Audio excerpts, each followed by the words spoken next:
a girlfriend who accepts me as who I am. I've come to love her even more. I strongly promised myself to make her happy, no matter what. My name's Jake, 28 years old. Born to kind-hearted parents, I had an average school life, and now I'm a regular office worker. The company I work for has a wonderful working condition. They pay for overtime work, give regular breaks, and have solid benefits. You might think I have no worries, but even I have some issues. It's about my body shape. I have a naturally large frame. Overweight, well actually, I'm also tall and have a big build, so I'm more like a cuddly bear. Being big isn't a problem. The issue is the gap between my appearance and my personality. Embarrassingly, I'm timid. I get scared easily and can be jumpy. Absolutely no horror movies or roller coasters for me. And while people think I must love meat and eat a lot, beef doesn't sit well with me. I like rice just as much as average guy. Sweets, like cake and chocolate, are my favorite. I can't even drink black coffee. In our modern day, people say we all have different values, but people judge based on appearance anyway. My ex once dumped me, saying she thought I'd be more manly. That was back in college. I was never good with women, and being dumped like that left a huge scar. I ended up growing distant from women. As a result, I'm still single at 28. I've been set up on dates by coworkers and friends quite a few times.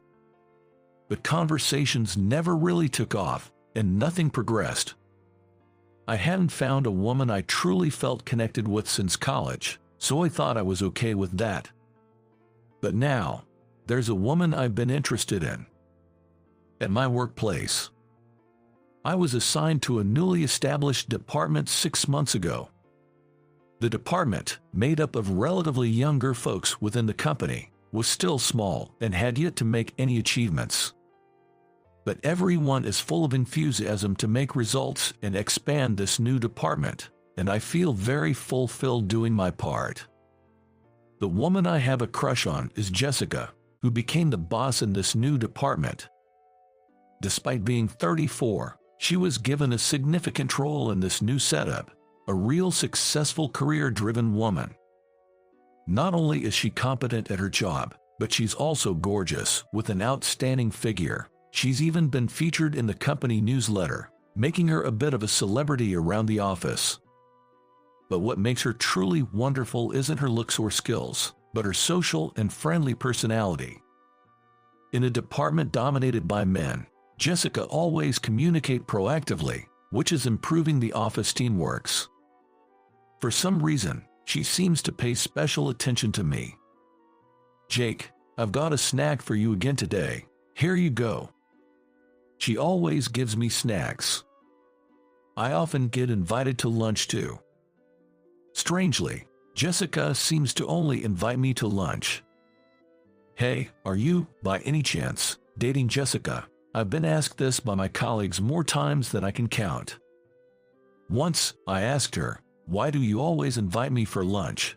I'm not the best at making conversation, and wouldn't you have more fun with others?" "Oh, are you feeling pressured? It's hard to decline an invite from a boss, right? I'm so sorry," she quickly said, and I hastily denied. "No, that's not it. I mean, I'm grateful, but I always wonder why you care about someone like me. I'm not particularly skilled at work, and there are great-looking seniors and peers around, so I wonder why you always reach out to me." Hearing my lack of confidence, Jessica softly smiled and replied, "It's not just about who gets the best results at work. We're a team, Jake. You are always there supporting everyone. That's why I and everyone else feel comfortable working with you. I know other good things about you. Be confident." Honestly, hearing that from someone I had feelings for made me incredibly happy. But I didn't have any intentions of confessing my feelings to Jessica. To me, she seemed like someone who was out of my league. Maybe she cares about me because the needy ones are the cutest, or something like that. Just being around her Seeing her and talking to her was enough to satisfy me. That's what I thought. However, soon there was an event that changed my perspective. One time, I had to go on a business trip out of state with Jessica. The overnight trip, which we were taking by train, was initially planned for Jessica and another senior colleague. But the day before, that colleague fell sick. There was talk of Jessica going alone, but last minute, they decided to let me accompany her for experience. Being my first business trip in the new department, and especially with Jessica, I was pretty nervous.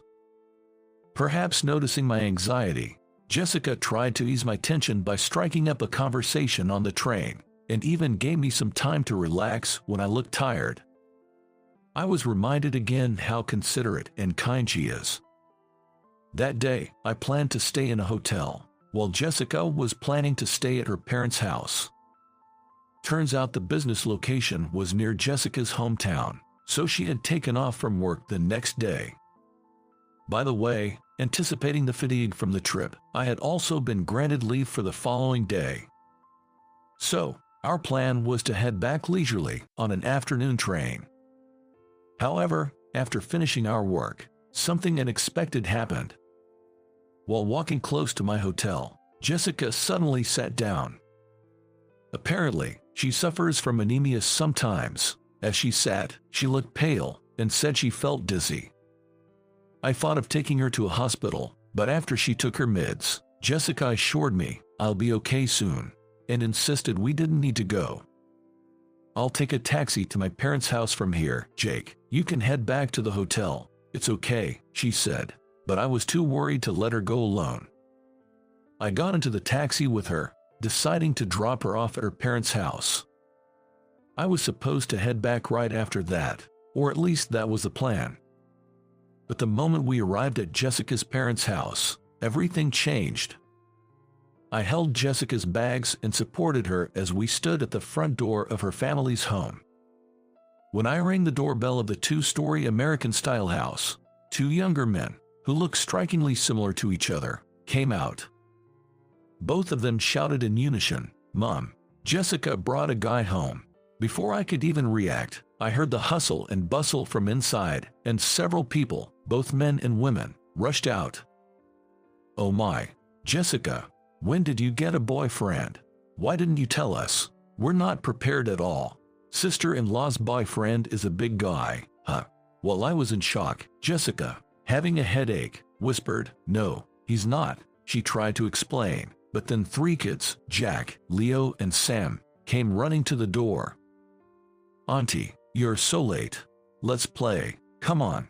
Draw something for us. Draw." Clearly, the kids weren't interested in our story. Feeling overwhelmed by everyone talking at once, an older man, about my size, came from the back and let out a sigh. "Everyone, please calm down. At least let them in." With this atmosphere, I couldn't say, "I'll just head out now." So, I was warmly welcomed and ended up stepping inside Jessica's family home. Feeling unwell, Jessica decided to rest upstairs, and I was invited into their huge living room. That was where I was introduced to everyone. And boy, that introduction was just something else. Living in Jessica's family home was her father, named Tyler, her mother Chelsea, Jessica's twin younger brothers, a younger sister named Mason, grandparents, and even a great-grandmother. Adding to that, because Jessica had returned home after a long time, her older brother, Kevin, and his wife Lena, their three kids, and a close family friend, who seemed to be the boyfriend of another sister, had also came over for dinner. So, on this day, there was a total of 14 people at Jessica's house. Growing up as an only child, I was used to a quiet and calm household. Well, this was also because both my parents and I were not very talkative. And thus, the atmosphere at Jessica's house was so overwhelming for me. Not only was there a big family, but each one talked nonstop, like a machine gun firing away. Moreover, everyone would just start talking, regardless of whether someone else was already speaking. I felt like I had to be some kind of superhuman to keep up with them all. For my part, I was desperately trying to explain, I'm not her boyfriend. I'm just a coworker. You don't have to be shy about it. How long have you two been dating? Was the kind of thing they kept asking, not listening to a word I said. I felt hopeless. However, they weren't bad people. Proof of that was the endless stream of food and drinks they brought out. By that time, I had completely missed my chance to return to my hotel. Then, Jessica, who had been resting upstairs, came down to the first floor. Whether the medicine had worked or resting helped, Jessica's complexion had improved. Seeing me being bombarded with questions, Jessica sighed deeply. "Oh, Jake, I'm so sorry," she said. Jessica then explained to her family that I was just a co-worker and I had given her a ride home because she felt ill. Jessica's family seemed disappointed to find out I wasn't her boyfriend, but they quickly adjusted. "Whether you're a co-worker or not, you're still our guest. Is there anything you don't like to eat? You're staying over, right?" "Well, I was thinking of staying at a hotel, and there's no worry for my dinner. I can grab something at a convenience store or something," I replied. But the adults insisted on having a drink and chat, and the kids kept asking me to stay, saying, "You have to stay over." Feeling pressured, I finally called the hotel to cancel my reservation.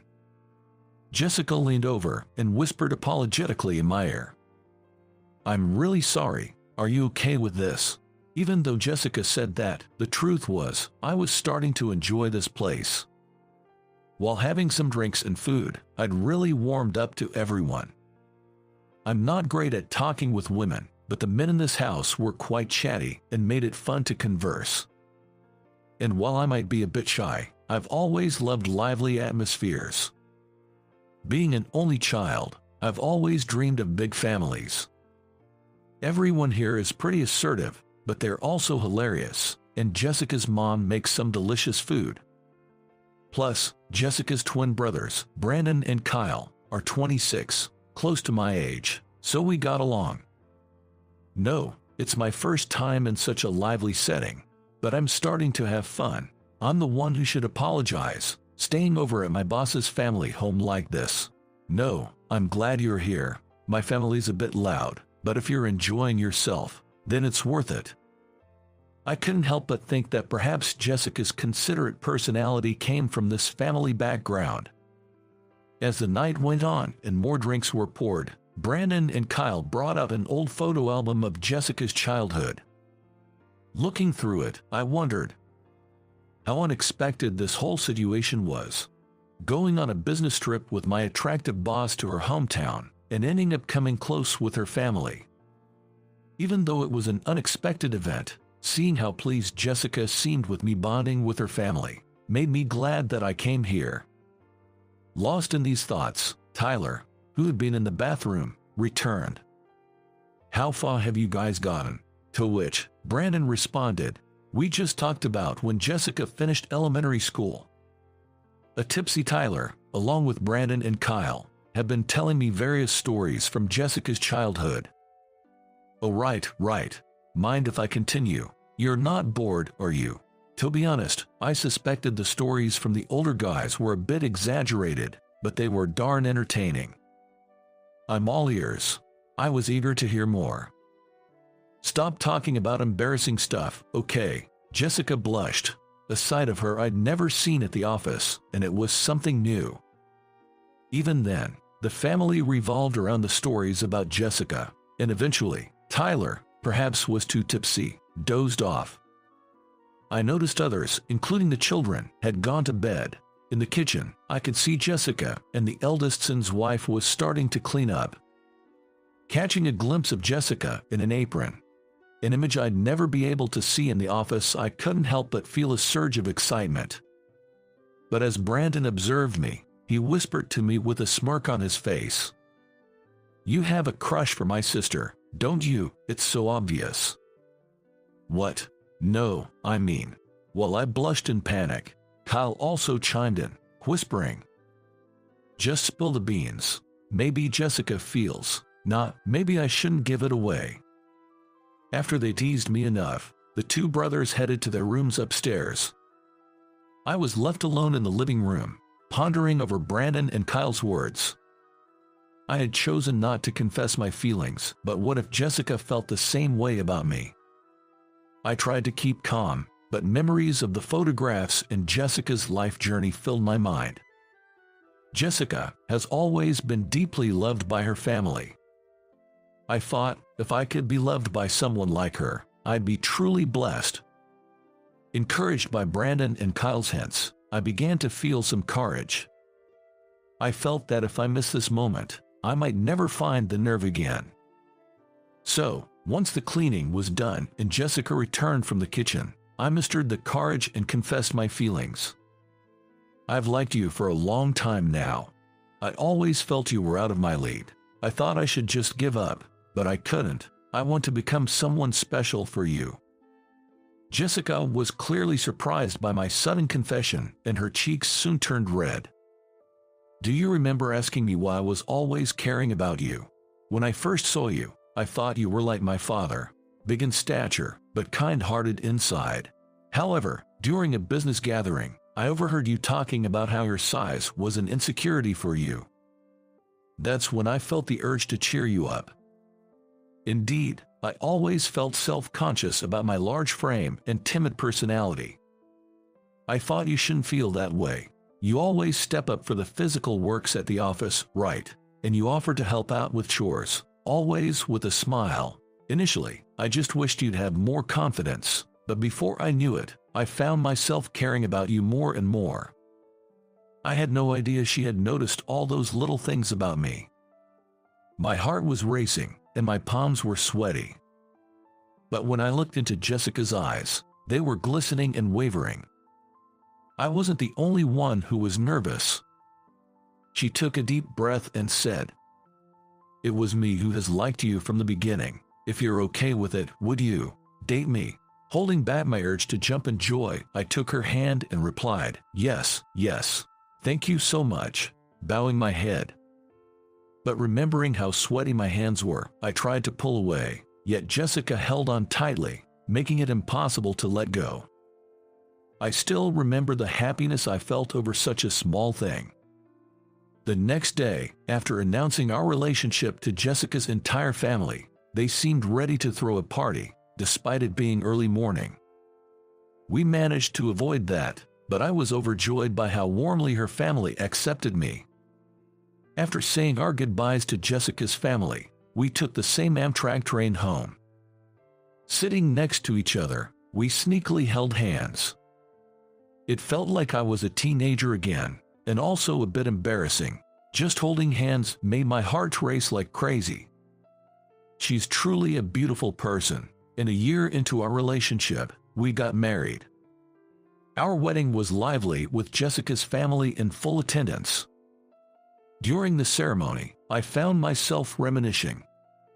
Me, with my big, bear-like physique, and my stunning boss, Jessica. Despite our differences, we became closer. Thinking back to the business trip to her hometown, everything happened so fast.